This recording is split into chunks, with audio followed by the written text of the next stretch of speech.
Hey, sneak peekers, welcome back to our second episode of the season. It's so great to see you guys again. I'm Sydney. And I'm Kayla, and we can't wait to share some more news with y'all. There's a lot to cover, even a special guest to look forward to, so let's get started.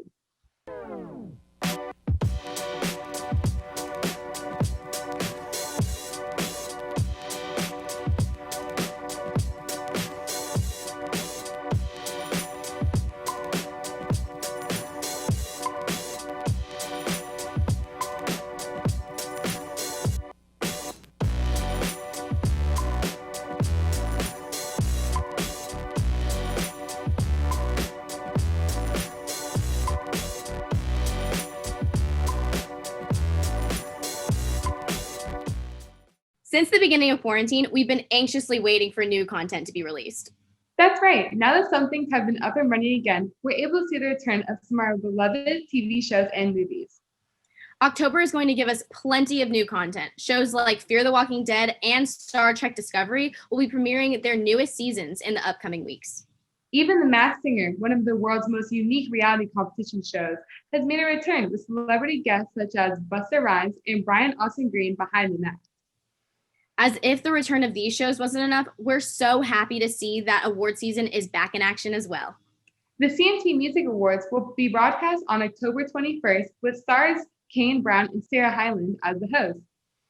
The American Film Institute will be hosting their annual festival from October 15th to the 22nd, premiering shows such as the HBO original Industry and Julia Hart's I'm Your Woman, starring Rachel Brosnahan, commonly known for her role as Midge from Amazon Prime's original series, The Marvelous Miss Maisel. Award shows aside, there's still plenty of content for you to catch up on over social media. For all of you avid Instagram users, Dwayne "The Rock" Johnson has just made history for being the most followed male on Instagram, reaching more than 200 million followers. The Rock was able to reach its milestone after endorsing presidential candidate Joe Biden and vice presidential candidate Kamala Harris. Speaking of elections, a handful of our favorite celebrities have partaken in a campaign led by Represent Us, a company that spreads awareness about mail-in voting. Sarah Silverman, Mark Ruffalo, Naomi Campbell, and many others have participated in this campaign video to help the younger population register to vote and be more well-educated about how to vote via mail. Wow. The 2020 presidential election is definitely on the forefront of a lot of people's minds right now, even the writers of Saturday Night Live. That's right, Kayla. The season premiere of SNL took the opportunity to base their cold open on the current political climate for their season premiere. And Ryan is here to tell us about the eventful episode. Take it away, Ryan. Hey, sneak peekers. For the premiere of their 46th season, Saturday Night Live returned to their studio at 30 Rock with host Chris Rock and special musical guest Megan Thee Stallion. How did they fare, and how was the show different from their at-home episodes? Well, let's get into it. SNL's last in-person episode was March 7th, 2020, with Daniel Craig, musical guest The Weeknd. Following the stay-at-home order, the cast and crew pulled off 3 at-home episodes. Other live late-night programs also produced content from home, including fellow NBC shows like Jimmy Fallon, and other programs like Trevor Noah, Stephen Colbert, and John Oliver. These at-home programs were lauded upon release for their creativity. A lot of them took advantage of the at-home environment to introduce new tones, new ways to tell jokes, or new opportunities to connect with audiences. But for this season premiere, SNL returned to their old stage and unfortunately fell back into a lot of their old patterns. As can be expected, all the skits had something to do with the COVID-19 pandemic, whether it was a news broadcast from an outbreak point, stunt performers working from home, or wondering what the bottom half of your date's face looks like. On top of host Chris Rock and musical guest Megan Thee Stallion, the episode also featured Alec Baldwin and Jim Carrey doing a spin on the presidential debate during the cold open, and Maya Rudolph making an appearance as Kamala Harris. This episode also marked the first appearance of UT and Moody alum Andrew Dismukes as an actor. Andrew Dismukes has been a writer on SNL since 2017, but appeared in a sketch for the first time during the premiere episode. I think this premiere definitely did some things right. Megan was a great musical guest that brought a lot of star power to the show. I think her performances were great both in terms of presentation and obviously in terms of musical content. Megan performed both Savage and Don't Stop, which featured Young Thug. I also think the cold open debate was pretty funny. Carrey gives a great Joe Biden impression, and I'm curious to see how often they use him leading up to the election. Weekend Update had some good moments as well, but ultimately a lot of the skits felt very same old for Saturday Night Live, which is disappointing. My main takeaway with the episode was the normalcy of it all.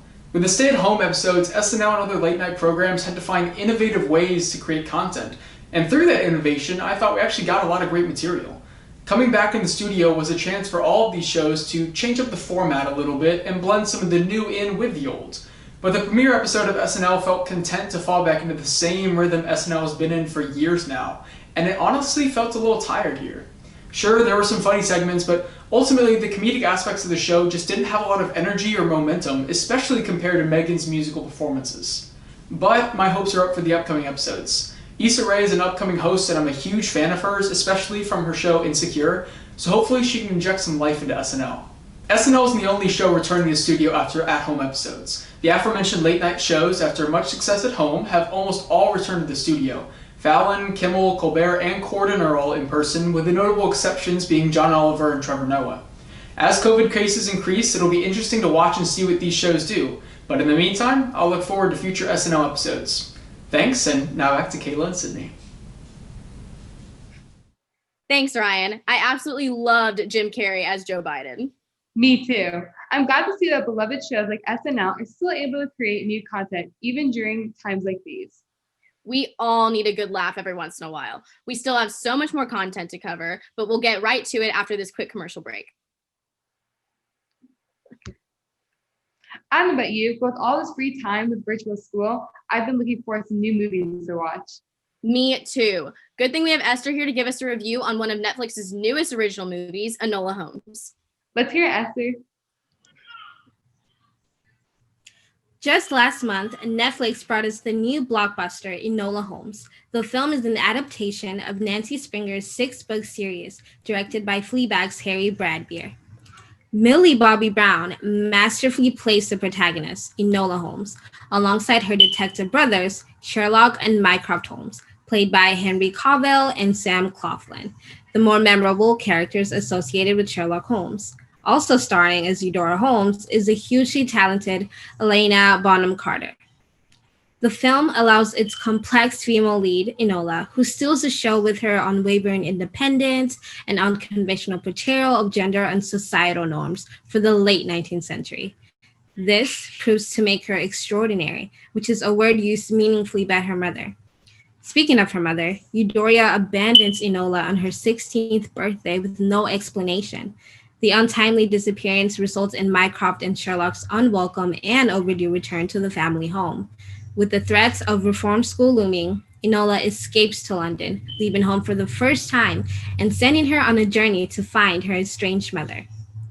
On the train to London, she meets Tewkesbury, a mysterious lord from London who is on his own journey to flee his family and escape his own destiny. This sparks a mystery that must be unraveled by Enola before she can find out the true reason for her mother's disappearance. The film hits on some social issues that remain prevalent today. When confronting Sherlock about his lack of political interest, Eudora's friend and Enola's first teacher makes a powerful statement claiming that he has no interest in changing the world that suits him so well. With the story set to the backdrop of the fight for the passage of the Reform Bill, it compares heavily to the issues at hand now, over 2 centuries later, with the same struggle for gender equality. The film shows a nuanced feminism that is uncategorical for the time period that inspires even the most hopeless for the future we have at the time of the film's release. Its fictional genre, though, possesses a question that leaves us wondering where our society would be now if this level of feminist progression was prevalent, as the film suggests. To all my ladies out there watching this, our future is up to us. That's all from me now. Now back to the host. Thanks, Esther. Enola Holmes will definitely be added to my watch list. While some celebrities have been filming new shows and movies, others have been focusing on different projects. Mason is here to tell us all about the newest celebrity makeup lines, and we can't wait for you guys to hear all about it. Take it away, Mason. Hey guys! As you all know, the practice of celebrities dipping their toes into the world of makeup is tried and true, with contributions by everyone from Lindsay Lohan to Jennifer Lopez. But in recent years, the trend has been reshaped by nationwide calls for inclusivity, diversity, and ethical production in the beauty community. And 2020 has provided some prime examples for how different celebs have responded to these calls. On September 3rd, Selena Gomez launched her self-love oriented makeup brand, Rare Beauty. With a wide array of vegan, liquid foundations, blushes, concealers, and highlighters, the brand is geared towards dewy, lightweight looks in a variety of skin tones. By emphasizing positivity, uniqueness, and that lit from within glow, their marketing reflects Rare Beauty's mission for mental health awareness. Additionally, the brand's Rare Beauty Mental Health Council and Rare Impact Fund were established to raise funds and provide access to mental health services in underserved communities. With the goal to raise $100 million over the next 10 years, 1% of Rare Beauty's annual sales will go directly towards organizations serving these communities. For those interested, the products can be found by searching Rare Beauty on Sephora's website. Another new release on Sephora comes from Rihanna's Fenty Beauty. On September 14th, the Holidays collection premiered, featuring Glossy Posse Minis and 2 Lil Stunnas for the upcoming holiday season. The glosses align with Fenty's mission as for self-expression and inclusion, as their limited edition shades are designed to pair with all complexions. Whether you're looking to shop for the holidays or just want to treat yourself with some high-quality lip wear, you should check out their collection on Sephora's website or at fentybeauty.com. Now, for all of you RuPaul's Drag Race fans, the show's famous duo, Trixie Mattel and Katya, just released their first makeup collaboration on October 2nd, the Red Scare collection. The team has definitely kept busy during quarantine with the publication of their book, Trixie and Katya's Guide to Modern Womanhood, and the continuation of their popular web series, However, this release marks a new chapter in the friends' relationship by featuring a new Russian doll body glitter, Pleather Daddy lip gloss, and Red Scare lipstick. Following Trixie Cosmetics' cruelty-free mission, all of the products are vegan and marketed as having superstar quality at a proletariat-level price. Trixie prides herself on the work she's done to expand access to the makeup industry, and the creation of Red Scare only adds to this mission. Unfortunately, the products sold out almost immediately after their release and aren't currently available, but you can still keep an eye out for a restock in the next couple of months at TrixieCosmetics.com. But that's all for now in news and celebrity cosmetics. Back to the hosts. All of these makeup brands sound super impressive. I agree. It's so great to see our favorite celebrities using their platform to create quality and cruelty-free products. Catch me at Sephora spending all my money on Rare Beauty. In the meantime, we're going to go on a quick commercial break. We'll be right back after this. Nowadays, we have so many more options for entertainment than just movies and TV shows. Social media has paved its own way in the entertainment industry, and TikTok became my quarantine essential. Me too. That's why I'm so excited that Alexis is here for her virtual interview with TikToker at School Lunch today. With 3 million followers and over 145 million likes on TikTok, this young influencer has a lot to say about the platform. Let's take a look. Hey guys, I'm here with Trey Taylor, also known as School Lunch Trey. So Trey, what made you start doing TikToks? Like, what made you want to become a TikToker? I started TikTok like as a joke. It really wasn't like a thoughtful process. Like I just posted videos just for fun, and I like didn't look at like analytics or how many followers I was gaining. But one night I posted a TikTok and I went to sleep, and then I woke up and my page like blew up, and I was like, my phone actually like was like not working for a little bit. Like I had like so many notifications, and I was like, whoa, people actually like these kind of videos. So I was like, maybe I should start, taking this seriously. And so I try not to take it serious that much because I don't want to like burn out, but I still love like making videos and being myself. So that's really how I started TikTok. And yeah. So what made you want to keep doing them? Like just followers? I really don't do it for the views and followers, mainly because I go back to the origin. Like every day I remind myself that I'm doing these videos because it makes me happy, and it makes me happy to make other people happy. So I'm not really doing it for like the money. I'm not doing it for like the follower count increase. I'm just doing it because sometimes I'm just bored in a moment in the day, or sometimes I just want to make someone laugh in a moment. So yeah. So with TikTok and being verified, you get like what comes with that? Do you do?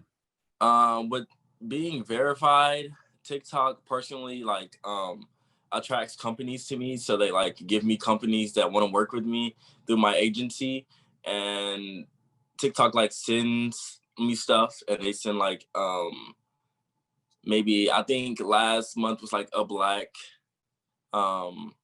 creator appreciation kind of month. So they sent like a lot of Black verified creators like merch and all of this TikTok merch. So it's really cool. So being verified just means that like you worked your butt off to get there, because it is not easy to get verified. So yeah. Okay, since you're in college now, has that been like a hassle to maintain being a social media influencer?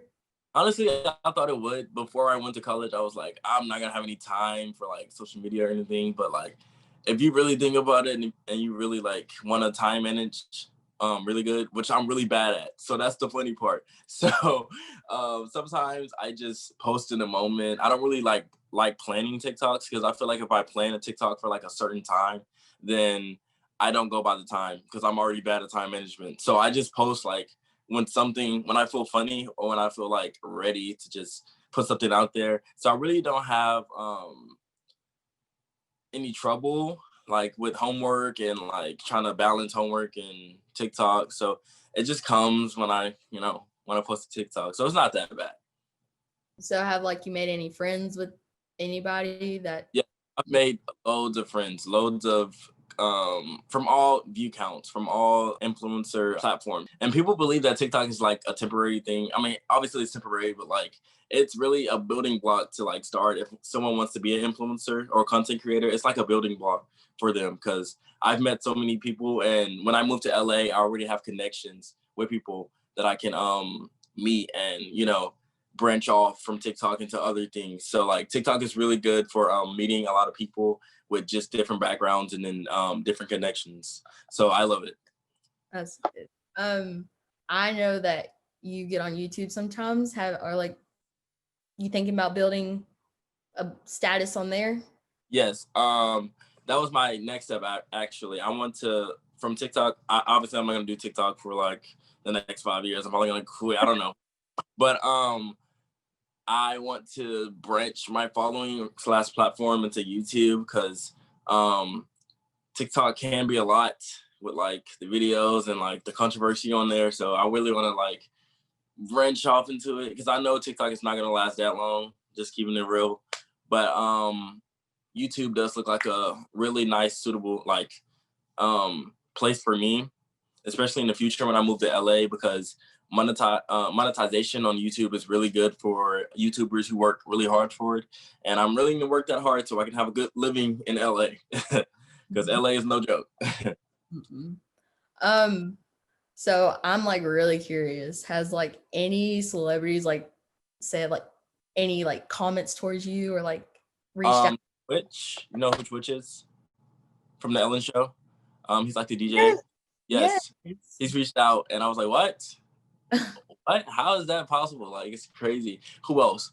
I really don't check my comments that often, but Marce Martin from Blackish, she has commented on my TikTok before, and she follows me, and I was like, what? I was obsessed with you when I watched Blackish. That was so crazy moment. I posted a dance video on my Instagram page, and SZA, she it was to her song, and she commented on the video on Instagram, and I was like, the SZA? I was like, what is happening? Oh my gosh. Yeah. Oh my gosh, it was so cool. It's kind of a small world, but like at the same time, it's not. But like, you never know who's watching your TikTok. You never know who's watching from afar. I don't know, but that's like from the top of my head right now. But yeah. And I've worked with like Dunkin' Donuts, and I'm about to work with like other companies. So like I get other connections through that, because a lot of influencers, like celebrities are kind of influencers, obviously, but they work with them too. So sometimes I get to meet like celebrities through like companies. With TikTok, have you like thought about trying different content, or do you want to stay within like dance, comedy type?